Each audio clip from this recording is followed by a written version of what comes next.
American president Donald Trump Venezuelan പ്രസിഡന്റായിട്ടുള്ള Nicolas മഡുറോയെ തട്ടിക്കൊണ്ടുപോകുന്നു. ശരിക്കും പറഞ്ഞാൽ ഭീതിപ്പെടുത്തുന്ന ഒരു നീക്കമാണ് നടത്തുന്നത്. അമേരിക്കയ്ക്ക് എണ്ണ താല്പര്യം ഉണ്ടെങ്കിൽ അത് എവിടെയാണെങ്കിലും അവർ കൃത്യമായിട്ട് ഓരോരോ കാരണങ്ങൾ പറഞ്ഞ് നടപ്പാക്കും. ഇറാഖിലാണെങ്കിൽ സദ്ദാം ഹുസൈനെ തട്ടിക്കൊണ്ടുവന്നു. അന്ന് മിഡിൽ ഈസ്റ്റിലെ താല്പര്യങ്ങൾക്ക് ഇറാഖ് ഒരു തടസ്സം നിൽക്കുന്നു. കാരണം അമേരിക്കൻ താല്പര്യങ്ങളെ സംരക്ഷിക്കുന്നില്ല. അന്ന് അവിടെ പറഞ്ഞത് രാസായുധമാണ്. ഇന്നിവിടെ പറയുന്നത് ലഹരി മരുന്നിൻ്റെ വ്യാപനം അല്ലെങ്കിൽ മയക്കുമരുന്നിൻ്റെ കടത്ത് എന്നൊക്കെ പറഞ്ഞിട്ടാണ്. അപ്പോൾ ഓരോ തവണയും അമേരിക്ക നടത്തുന്ന ഈ നീക്കങ്ങൾ കൃത്യമായിട്ട് ഡീപ് സ്റ്റേറ്റ് നടപ്പാക്കുന്ന തന്ത്രം തന്നെയല്ലേ? ഇത് കേരളത്തെ ബാധിക്കുമോ? തീർച്ചയായിട്ടും കേരളത്തെ നന്നായിട്ട് ഇത് ബാധിക്കും. കാരണം എന്ന് വെച്ചാൽ ഈ ജിയോ പൊളിറ്റിക്സ് നമ്മളിപ്പോഴും ഒരു പഴയ ഒരു നമ്മുടെ ഇവിടുത്തെ ഈ UDF LDF എന്ന് പറയുന്ന ഒരു രാഷ്ട്രീയത്തിന്റെ ഒരു ചെറിയൊരു കാഴ്ചയ്ക്കുള്ളിൽ നമ്മൾ മലയാളികൾ ഇപ്പോഴും കഴിഞ്ഞു കൂടും. വിശേഷിച്ചും രാഷ്ട്രീയക്കാരൊക്കെ ജിയോ പൊളിറ്റിക്സ് ഏറ്റവും കൂടുതൽ ബാധിക്കുന്ന ഒരു പ്രദേശമാണ് ഈ നമ്മുടെ കേരളം എന്ന് പറയുന്നത്. ഉദാഹരണത്തിന് ഈ ജിയോ പൊളിറ്റിക്സിനെ ഇപ്പോൾ നിയന്ത്രിക്കുന്നതിൽ മുഖ്യ കാര്യം എന്ന് പറയുന്നത് മാറിയ സാങ്കേതിക വിദ്യയാണ്. ഇപ്പോൾ AI ആണെങ്കിലും നിർമ്മിത ബുദ്ധിയാണെങ്കിലും ക്വാണ്ടം കമ്പ്യൂട്ടിംഗ് വന്നത്. ഇത് ഒരുപാട് ഈ താഴേക്കട ജോലികളെ ഇല്ലാണ്ടാക്കും. ഇപ്പൊ തന്നെ അമേരിക്കയിലെ H-1B വിസ അത് ഏറ്റവും കൂടുതൽ സ്കിൽഡ് ആയിട്ടുള്ള ആൾക്കാർക്ക് ഇപ്പം കൊടുക്കുന്നത്. അപ്പൊ ലോകത്തിന് പഴയതുള്ള ഇപ്പൊ നമ്മളിവിടെ മൈഗ്രേറ്റ് ചെയ്ത് ആൾക്കാരെ എടുത്ത് നോക്കിക്കഴിഞ്ഞാൽ വിദഗ്ധരുടെ എണ്ണം വളരെ ന്യൂനപക്ഷമായിരിക്കും. ഇടയ്ക്ക് വരുന്ന ഒരു വിഭാഗം ഉണ്ടാവും. സാധാരണ ഒരു വിദ്യാഭ്യാസം, ഒരു ബിരുദമോ അതല്ലെങ്കിൽ ടെക്നിക്കലായിട്ടുള്ള ഒരു ആവറേജ് ലെവലിലുള്ള വിദ്യാഭ്യാസമൊക്കെ നേടിയ ആൾക്കാരാണ് ഈ വലിയ രീതിയിൽ കുടിയേറിയിരിക്കുന്നത്. ആ ഒരു മേഖലയുടെ അവസരങ്ങളെന്ന് പറഞ്ഞാൽ ഇനി വിദേശത്തേക്ക് വളരെ കുറവായിരിക്കും. കാര്യം സാങ്കേതിക വിദ്യ അത് ഏറ്റെടുക്കുന്നു. പിന്നെ രണ്ടാമത് നമ്മുടെ മലയാളികളുടെ വിശേഷിച്ച് നമ്മുടെ മധ്യ തിരുവിതാംകൂറിൻ്റെ ആ ഒരു പ്രദേശത്ത് നമ്മളിപ്പോൾ തിരുവല്ലയൊക്കെ ചെന്ന് കഴിഞ്ഞാൽ അമേരിക്കയിൽ ആളില്ലാത്ത ബന്ധുക്കളില്ലാത്ത വീടുകൾ തന്നെ ചുരുക്കമാണ്.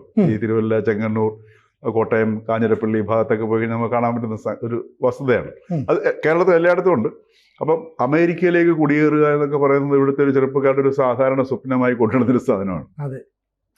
അതിൻ്റെ സാധ്യത ഏതാണ്ട് അടഞ്ഞിരിക്കുന്ന ഒരവസ്ഥയാണ്. പല കാരണങ്ങളുണ്ട്. ഒന്ന്, അവിടേക്കുള്ള പ്രവേശനം കിട്ടായിക വരുന്നുണ്ട്. രണ്ട്, അമേരിക്ക ഒരു പ്രിഫറബിൾ രാജ്യമല്ലാതായി മാറിയിരിക്കുന്നുള്ളതാണ്, പ്രത്യേകിച്ച് മലയാളികളെ സംബന്ധിച്ച്. കാര്യം അവിടെ ഉള്ളവർക്ക് ഇനി എങ്ങനെ, കാരണം ഒരു 3rd class or 4th class സിറ്റിസന്റെ അവസ്ഥയിലേക്ക് കുടിയേറ്റക്കാർ മാറിക്കൊണ്ടിരിക്കുകയാണ് ചെയ്യുന്നത്. സർവൈവ് ചെയ്യണം. അതെങ്ങനെ സർവൈവ് ചെയ്യുന്നുള്ളതാണ്. ഇനിയിപ്പോൾ അമേരിക്കയിലുള്ള മലയാളികളൊക്കെ ഇപ്പോൾ ഉദാഹരണത്തിന് ഇപ്പം നമ്മുടെ ഇന്ത്യയിലേക്ക് തിരിച്ചു വരേണ്ട എഞ്ചിനീയേഴ്സിനെ എല്ലാം നമ്മൾ തിരിച്ചു വിളിച്ചിരിക്കുകയാണ് ചെയ്യുന്നത്. അമേരിക്കയിൽ നിന്ന് നല്ലൊരു ശതമാനം വിദഗ്ധരും ഈ പറഞ്ഞതുപോലെ ഈ ആത്മാഭിമാനമുള്ള സ്വാതന്ത്ര്യത്തോടെ ജീവിക്കണം, ഒരു 3ാം ക്ലാസ് പൗരനായിട്ട് ജീവിക്കേണ്ട എന്ന് തോന്നുന്ന വ്യക്തികളെല്ലാം തന്നെ അമേരിക്കയിൽ നിന്ന് പോകുന്നൊരവസ്ഥ വരും. അപ്പോൾ അമേരിക്കയിലേക്കുള്ള ഇതുവരെ അമേരിക്കയുടെ ഉണ്ടായിരുന്ന ഒരു വിജയം എന്ന് പറയുന്നത് ലോകത്തിൻ്റെ എല്ലാ ഭാഗത്തു നിന്നുള്ള ബുദ്ധിശാലികൾ അമേരിക്കയിൽ എത്തുകയും അവരുടെ ബുദ്ധിയെ ഉപയോഗിച്ചിട്ടാണ് സാങ്കേതിക രംഗത്ത് നേട്ടമുണ്ടാക്കുകയും അതുപയോഗിച്ച് തന്ത്രപരമായിട്ട് ഈ 2ാം ലോക മഹായുദ്ധത്തിന് ശേഷം ഇത്തരത്തിലുള്ള ശാസ്ത്രത്തിനെ സാങ്കേതിക വിദ്യ ഉപയോഗിച്ചിട്ടാണ് ലോകത്തെ മുഴുവൻ അമേരിക്ക വിഷം തീറ്റിക്കുകയും അതേപോലെ തന്നെ യുദ്ധങ്ങൾ ഉണ്ടാക്കുകയും പിന്നെ രോഗങ്ങൾ ഉണ്ടാക്കുകയൊക്കെ ചെയ്ത് ഫാർമസ്യൂട്ടിക്കൽ കമ്പനിയും കീടനാശിനി കമ്പനികളും പിന്നെ ആയുധ കമ്പനികളും ഒക്കെ വികസിപ്പിച്ചത്. ഇതിൻ്റെയൊക്കെ ഓപ്പറേഷൻസ് നമുക്കത് മനസ്സിലാവില്ലായിരുന്നു, നേരെയായിരുന്നില്ല, വളരെ ഒളിഞ്ഞും പിന്നെ പല രീതിയിലായിരുന്നു അങ്ങനെ ചെയ്തുകൊണ്ടിരുന്നത്. വളരെ അപൂർവ സന്ദർഭങ്ങളിലായിരുന്നു തെളിഞ്ഞ് ചെയ്തുകൊണ്ടിരുന്നത്. പക്ഷെ ഇപ്പം ഈ മാറിയ ജിയോ പൊളിറ്റിക്സിൽ ഇതെല്ലാം ചെയ്തുകൊണ്ടിരുന്നത് അമേരിക്കൻ ഡീപ് സ്റ്റേറ്റ് ആണ്. അപ്പോൾ അതിനകത്ത് ഇപ്പം ഡെമോക്രാറ്റ് വന്നു കഴിഞ്ഞാലും കൺസർവേറ്റീവ്സ് വന്നു കഴിഞ്ഞാലും ഇതിനകത്തൊന്നും മാറ്റമില്ല. ഇപ്പോഴും ഈ ട്രംപിനെ കൊണ്ട് ഇതൊക്കെ ചെയ്യിക്കുന്നത് അമേരിക്കൻ ഡീപ് സ്റ്റേറ്റ് തന്നെയാണ്, ഒരു സംശയം വേണ്ട കാര്യം. നമ്മളെല്ലാം ഈ ട്രംപിൻ്റെ പുറത്തേക്ക് അല്ലെങ്കിൽ ട്രംപ് ഒരു നല്ല ഭ്രാന്തനെ ഒരു നമുക്ക് പ്രത്യക്ഷത്തിലൊരു ഭ്രാന്തനെന്ന് തോന്നുന്നെങ്കിലും അയാളെ ഉപയോഗിച്ചിട്ടാണ് ഡീപ് സ്റ്റേറ്റ് ഇപ്പോൾ ഇത് ചെയ്തുകൊണ്ടിരിക്കുന്ന സംഗതി. അപ്പോൾ ആ ഒരു അവസ്ഥ മാറിയിട്ട് ഈ മാറുന്ന ജിയോ പൊളിറ്റിക്സിൽ ഈ പുത്തൻ സാങ്കേതിക വിദ്യ ഈ അമേരിക്കക്കാരുടെ മാത്രം കുത്തകയല്ലേ. അപ്പോൾ അത് ഈ പറഞ്ഞതുപോലെ ഈ പിന്നെ പഴയതുപോലെ ഇപ്പോൾ ഇനി അങ്ങോട്ട് ലോകത്തിൻ്റെ വിവിധ ഭാഗങ്ങളിൽ നിന്നുള്ള ബുദ്ധിശാലികളായ ആൾക്കാർ അമേരിക്ക എന്ന സ്വപ്നത്തെ നോക്കിക്കൊണ്ട് അവസരത്തെ നോക്കിക്കൊണ്ട് ചെല്ലണമെന്നില്ല. അപ്പോൾ അവിടെ കൊഴിഞ്ഞുപോക്കുണ്ടാവും, അങ്ങോട്ട് ചെല്ലാത്ത അവസ്ഥയുണ്ടാവും.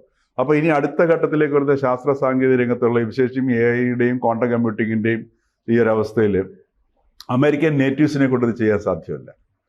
അപ്പോൾ സ്വാഭാവികമായിട്ട് അടുത്ത ഒരു ജിയോ പൊളിറ്റിക്സിനെ നിയന്ത്രിക്കുന്നതും നിശ്ചയിക്കുന്നതും ഈ സാങ്കേതിക വിദ്യ ആയതിനാൽ സ്വാഭാവികമായിട്ടും അവർക്ക് അതിൻ്റെതായിട്ടുള്ള ശോഷണം ഉണ്ടാവും. അത് നമ്പർ 1. നമ്പർ 2, അമേരിക്ക എന്ന് പറയുന്നത് ഫസ്റ്റ് അമേരിക്ക ഈ പറഞ്ഞ കുടിയേറ്റക്കാരെല്ലാം തന്നെ വളരെയധികം മോശപ്പെട്ട രീതിയിൽ കാണപ്പെടുന്ന ഒരു അവസ്ഥയിലേക്ക് പോവുകയും അവർക്കൊരു സ്വാതന്ത്ര്യമില്ലാതെ ഭൗതികമായ ചില സുഖങ്ങൾ അനുഭവിച്ചുകൊണ്ട് ജീവിക്കാവുന്നൊരവസ്ഥ വരുന്നു. ഇതിനി വർദ്ധിക്കുകയും ചെയ്യും. വിശേഷിച്ചും ഈ ന്യൂയോർക്കിൽ ഇപ്പം പിന്നെ മംദാനി മേയറായിരിക്കും. ഇതെല്ലാം അവിടെ ഈ പറഞ്ഞതുപോലെ ഒരു നെഗറ്റീവ് ഇമ്പാക്റ്റിലേക്ക് കൊണ്ടു. കുടിയേറ്റക്കാർക്കെതിരെയാണെങ്കിലും ഇസ്ലാമോഫോബിയ ക്രിയേറ്റ് ചെയ്യുന്നതാണെങ്കിലും ഒക്കെ തന്നെ ഇപ്പം തന്നെ അമേരിക്കയിൽ നിന്ന് ഏറ്റവും കൂടുതൽ അൺട്രസ്റ്റ് ഉള്ള പിന്നെ 45-50% ആൾക്കാർ ആൻറ്റി ഡിപ്രസൻറ്റ്, അതായത് വിഷാദത്തിന് മരുന്ന് കഴിക്കുന്ന ആൾക്കാരുള്ള സ്ഥലമാണ് അമേരിക്ക എന്ന് പറയുന്നത്. അപ്പോൾ ആ രീതിയിൽ അമേരിക്ക ഒരു ജീവിക്കാൻ പിന്നെ യോഗ്യമല്ലാത്തൊരു പ്രദേശമായി മാറുന്നുള്ള ഇത് വരികയും ഈ പറഞ്ഞതുപോലെ ജിയോ പൊളിറ്റിക്സിൽ ഇതിൻ്റെ ഇമേജ് അമേരിക്കക്കാർ പോലും ഇപ്പോൾ അവിടെ പോയിക്കൊണ്ടിരിക്കുകയാണ്.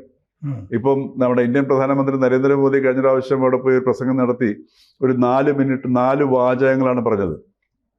ഈ റെസിപ്രോക്കൽ വിസ സാധ്യമാക്കുന്നു എന്ന് പറഞ്ഞു. അതായത് അമേരിക്കയും ഇന്ത്യയും തമ്മിൽ റെസിപ്രോക്കൽ വിസ, അങ്ങോട്ടും ഇങ്ങോട്ടും ആൾക്കാർക്ക് പോയി പിന്നെ ജോലി സ്വീകരിക്കാം എന്നുള്ള അർത്ഥത്തിൽ. ആ ഒരു 4 വാചകം വന്നതിൻ്റെ പിറ്റേ ദിവസം മുതൽ ഉണ്ടായ ഒരു വലിയ മാറ്റമുണ്ട്. അത് ഒരു പക്ഷേങ്കിൽ ഇന്ത്യ കേന്ദ്ര സർക്കാർ തിരിച്ചറിയുന്നുണ്ട്, പക്ഷേ ലോകം തന്നെ അത് അധികം തിരിച്ചറിഞ്ഞിട്ടില്ല. അതായത് എനിക്ക് എൻ്റെ ശരിയായ കണക്കറിയത്തില്ല, എത്രയോ ദശലക്ഷം ആൾക്കാരാണ് അമേരിക്കയിൽ നിന്ന് ഇന്ത്യയിലേക്ക് റീലൊക്കേറ്റ് ചെയ്തിരിക്കുന്നത്. അപ്പോൾ ഇന്ത്യയിൽ കൂടുതൽ തൊഴിലവസരങ്ങൾ വരിക എന്നാണ്. ഇന്ത്യയിൽ കൂടുതൽ തൊഴിലവസരങ്ങൾ വരികയും ചെയ്യുന്നു. ഇപ്പോൾ യൂണിവേഴ്സിറ്റികൾ വരുന്നില്ലേ, അതെ, അതൊക്കെ അതിൻ്റെ ഭാഗമായിട്ടാണ് വിദേശ യൂണിവേഴ്സിറ്റികളൊക്കെ വരുന്നത്. ഉദാഹരണത്തിന് അവിടെ ഇപ്പം നമ്മളുടെ ഇവിടെയൊക്കെയുള്ള കുട്ടികൾ പഠിക്കുന്നത് പേരൻസ് ആണ് പിന്നെ പഠിക്കുന്നത്, അല്ലല്ല പഠിക്കുന്നതല്ല പണം ചെലവാക്കുന്നത്. പക്ഷെ അമേരിക്കയിൽ അതല്ല, ലോണാണ്. അവൻ തന്നെ തിരിച്ചടയ്ക്കണം, സ്വന്തം നിലയിൽ കണ്ടെത്തണം. 18 വയസ്സ് കഴിയുമ്പോഴത്തേക്ക് അതവിടെ ഭയങ്കര കോസ്റ്റ്ലിയാണ്. മറിച്ച് അതിൻ്റെ 10-1 ഇന്ത്യയിൽ വന്ന് അതേ യൂണിവേഴ്സിറ്റിയിൽ പഠിച്ചിട്ട് തിരിച്ച് പോവുകയോ ഇന്ത്യയിൽ നിന്ന് തന്നെ അമേരിക്കയിൽ ജോലി ചെയ്യാവുന്ന ഒരവസ്ഥ വരുന്നു. അതുകൊണ്ടാണ് ന്യൂയോർക്ക് സിറ്റിയിൽ 2800 രൂപ റെന്റ് വേണ്ട ഒരു ചെറിയൊരു അപ്പാർട്ട്മെന്റ് റെന്റ് വേണ്ട ഒരു അവസ്ഥയിൽ ഒരു യുവതിക്കോ യുവാവിനോ $2800 വേണ്ട സ്ഥലത്ത് അതിൻ്റെ എത്രയോ ചെറിയൊരു അംശം കൊടുത്തു കഴിഞ്ഞാൽ അതേ കമ്പനിയിൽ തന്നെ ഗോവയിൽ വന്നിട്ട് സുഖവാസ കേന്ദ്രത്തിൽ വന്നിട്ട് വളരെ ലാവിഷായിട്ടുള്ള വിശാലമായ ഫ്ലാറ്റിൽ താമസിക്കുകയും സമ്പാദിക്കുകയും ജോലി ചെയ്യുകയും ചെയ്യാം. അപ്പോൾ അങ്ങനെ ദശലക്ഷക്കണക്കിന് ആൾക്കാർ ഇപ്പം അമേരിക്കയിൽ നിന്ന് ഇന്ത്യയിൽ ജോലി ചെയ്യുന്നുണ്ട്. അപ്പം ഇതെല്ലാം സൂചിപ്പിക്കുന്നത് അമേരിക്കയിൽ നിന്നുള്ളൊരു കൊഴിഞ്ഞുപോക്കും അമേരിക്ക ജീവിക്കാൻ അനുയോജ്യമല്ലാത്തൊരു സ്ഥലമായി മാറിയെന്നും ഈ പറഞ്ഞതുപോലെ ഈ തദ്ദേശീയത വല്ലാണ്ട് ഭ്രാന്ത് പിടിക്കുന്ന അവസ്ഥ പുതിയ ജിയോ പൊളിറ്റിക്സിലെ സംഭവം അതാണ്. ഇപ്പോൾ ഉദാഹരണത്തിന് കഴിഞ്ഞ ആഴ്ച ലണ്ടനിൽ ഇന്ത്യൻസ് എന്ന് പറഞ്ഞിട്ടൊരു സ്ത്രീ 3 പേരെ നമ്മുടെ മലയാളി നഴ്സുമാരെ 3 പേരെ കുത്തിപ്പരിക്കേൽപ്പിച്ചു.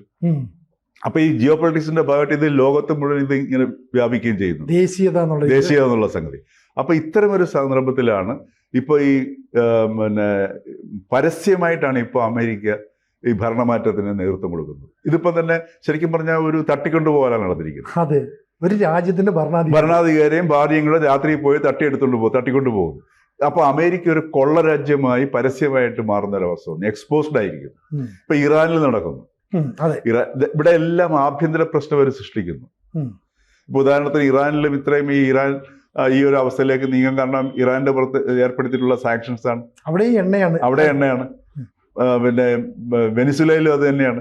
വെനിസുലയിൽ സാങ്ഷൻ കൊടുത്തിട്ട് ആ രാജ്യത്തിന്റെ സാമ്പത്തിക സ്ഥിതി തകർത്തിട്ട് ആഭ്യന്തരമായ പ്രശ്നങ്ങൾ ഉണ്ടാകും. സ്വാഭാവികമായിട്ടും ഇത്തരത്തിലുള്ള ചില ഈ മെഡുറോ എന്ന് പറഞ്ഞാൽ അത്ര ക്ലീൻ ഇമേജുള്ള കക്ഷിയല്ല. അയാൾ കൊടുത്ത രാജ്യത്തെ ഭരണം ഏറ്റെടുത്തതിന് ശേഷം സാമ്പത്തിക സ്ഥിതി തകർത്തു കളഞ്ഞു.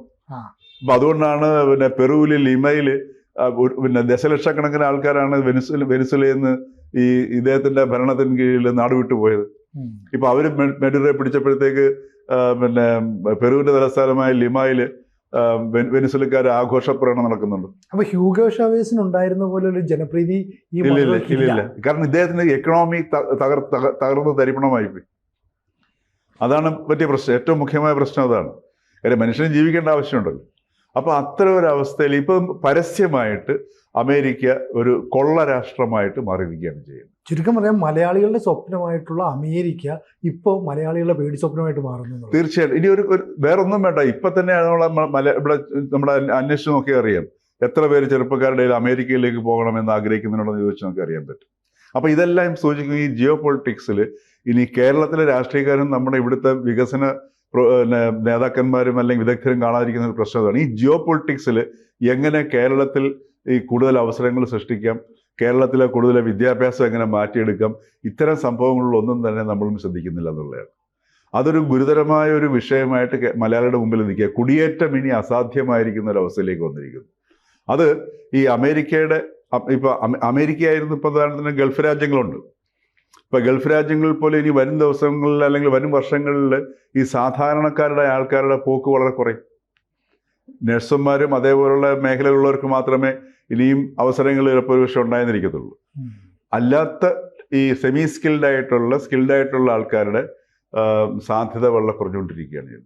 നമ്മുടെ കേരളത്തിലെ അവസ്ഥ എടുത്ത് നോക്കിക്കഴിഞ്ഞാൽ ഇപ്പൊ എന്തുവാ അല്ലേ, നമ്മളിവിടെ കിടന്ന് സ്വർണ്ണക്കൊള്ളയിലും പരസ്പര ആരോപണത്തിലും പിന്നെ അഴിമതിയിലും ഒക്കെ തമ്മിലടിച്ച് നടക്കുകയാണ് ചെയ്യുന്നത്. വർഗീയതയിലും മതവും രാഷ്ട്രീയവും കൂടെ കൂട്ടിക്കലർത്തി ഇങ്ങനെ എന്താ പറയുക, അവൻ്റെ കുലുക്കി സർബത്ത് പോലെ ഇങ്ങനെ അടിച്ച് നമ്മുടെ മാധ്യമങ്ങൾ ആഘോഷിച്ചുകൊണ്ടായിരിക്കുന്നത്. അപ്പോൾ ഈ ഒരു സാഹചര്യത്തിൽ ശരിക്കും പറഞ്ഞാൽ അമേരിക്കയ്ക്ക് മാത്രമല്ല, ഇപ്പം തന്നെ അമേരിക്ക ഈ കൊള്ളരാഷ്ട്രം അല്ലെങ്കിൽ ഈ തട്ടിക്കൊണ്ടുപോലും നടത്തി നമ്മുടെ വെസ്റ്റേൺ കൺട്രീസ് എങ്ങനെയാണ് പ്രതികരിച്ചിരിക്കുന്നത്. ഇപ്പം Kane Starmer UK prime minister ഒരു അഴകുഴമ്പൻ പ്രസ്താവന നടത്തിയിരിക്കുന്നു. യൂറോപ്യൻ യൂണിയൻ അന്താരാഷ്ട്ര നിയമങ്ങൾ പാലിക്കേണ്ടതാണ് എന്നൊരു മാത്രം പ്രസ്താവന നടത്തിയിരിക്കുന്നു. അതിൻ്റെ മുൻപിൽ പറഞ്ഞിരിക്കുന്നു മെഡുറോ ആള് ശരിയല്ല എന്ന് പറയുന്നു. അപ്പോൾ അമേരിക്കയുടെ അതേ പോളിസികൾ തന്നെയാണ് മറ്റ് പാശ്ചാത്യ രാജ്യങ്ങളും സ്വീകരിച്ചിരിക്കുന്നത്. അപ്പോൾ ഇതെല്ലാം സൂചിപ്പിക്കുന്നത് ഇനിയുള്ള ഈ കുടിയേറ്റത്തിന് അവിടെ പോയിക്കഴിഞ്ഞാൽ ഇനി അവിടെ നമ്മുടെ ജീവിതം നേരിടാൻ പോകുന്ന പ്രശ്നങ്ങളാണ്. ഇതെല്ലാം തന്നെ ഈ പുതിയ മാറുന്ന സാഹചര്യം അവിടെയും ആഭ്യന്തര പ്രശ്നങ്ങൾ ഉണ്ടാക്കുന്നുണ്ട്. അപ്പൊ അമേരിക്കയും ഒരു വലിയ ആഭ്യന്തര പ്രശ്നത്തിലേക്ക് പോകും. ഇപ്പൊ സാങ്കേതികമായ അവരുടെ ഒരു മേൽക്കൈ ഇല്ലാണ്ടാവാൻ പോവാണ്. ആ സാങ്കേതികമായ മേൽക്കൈ വെച്ചിട്ടാണ് ഇതുവരെ നയിച്ചുകൊണ്ടിരുന്നത്. ഇപ്പൊ അതില്ലാണ്ടാകാൻ പോകുന്നു. പിന്നെ ഈ പറഞ്ഞതുപോലെ കൂടുതൽ ശേഷിയുള്ളവരുടെ വരവ് അമേരിക്കയിലേക്ക് കുറയാൻ പോകുന്നു. ഇങ്ങനെയൊക്കെ വരുമ്പോഴത്തേക്ക് അവിടെ ആഭ്യന്തര പ്രശ്നങ്ങളുണ്ടാവും. അപ്പൊ അവിടെ അങ്ങനെ വരുമ്പോഴാണ് ഈ കുടിയേറ്റ സമൂഹം നേരിടാൻ പോകുന്ന പല പല പ്രശ്നങ്ങൾ പൊന്തി വരികയും അവിടെ ഈ പറഞ്ഞതുപോലെ ഇപ്പം ഇസ്ലാമോഫോബിയ ലോകം മുഴുവൻ വ്യാപിച്ചുകൊണ്ടിരിക്കുന്ന ഒരു സംഗതിയാണ്. അമേരിക്കയിൽ അത് വ്യാപിച്ചുകൊണ്ടിരിക്കുന്നു. ഇപ്പോൾ ഉദാഹരണത്തിന് മംദാനി അവിടെ ഖുറാൻ തൊട്ടാണ് സത്യപ്രതിജ്ഞ ചെയ്തിരിക്കുന്നത്. അത് അദ്ദേഹത്തിന്റെ ഒരു പെർസ്പെക്റ്റീവിലൂടെ നോക്കിയാൽ ശരിയായിരിക്കാം, പക്ഷേ അത് വ്യാഖ്യാനിക്കപ്പെടുന്നത് മറ്റൊരു വിധത്തിലായിരിക്കാം. അപ്പോൾ ഈ രീതിയിലൊക്കെ ഉള്ള ഈ ജിയോ പൊളിറ്റിക്സ് ഈ രീതിയിലൊക്കെയാണ് മാറ്റങ്ങൾ വരുത്തിക്കൊണ്ടിരിക്കുന്നത്. അപ്പോൾ ആ ഒരു പശ്ചാത്തലത്തിൽ ശരിക്കും പറഞ്ഞാൽ ഇവിടെ ഓരോ മലയാളിയും ഇപ്പം സർക്കാരിൻ്റെ ഭാഗത്തുനിന്നോ രാഷ്ട്രീയ പാർട്ടികളുടെ ഭാഗത്തുനിന്നോ ഒന്നും തന്നെ പ്രതീക്ഷിച്ചിട്ട് കാര്യമില്ല. കേരളത്തിൽ ഇവിടെ ഓരോ മലയാളിയും ഈ റിയാലിറ്റി തിരിച്ചറിയേണ്ട ഒരു അടിയന്തര ഘട്ടത്തിലാണ് നമ്മൾ നിൽക്കുന്നത്. ഇപ്പം US വളരെ തന്ത്രപരമായിട്ടൊരു രഹസ്യ ആയുധം പുറത്തിറക്കി മലയാളികൾ പേടിച്ചു പറിക്കുന്നു. അങ്ങനെ തീർച്ചയായിട്ടും കൂടുതൽ വാർത്തകളും വിശേഷങ്ങളും നിങ്ങളിലേക്ക് എത്താൻ ABC മലയാളം സബ്സ്ക്രൈബ് ചെയ്യുക, ബെൽ ബട്ടണും അമർത്തുക.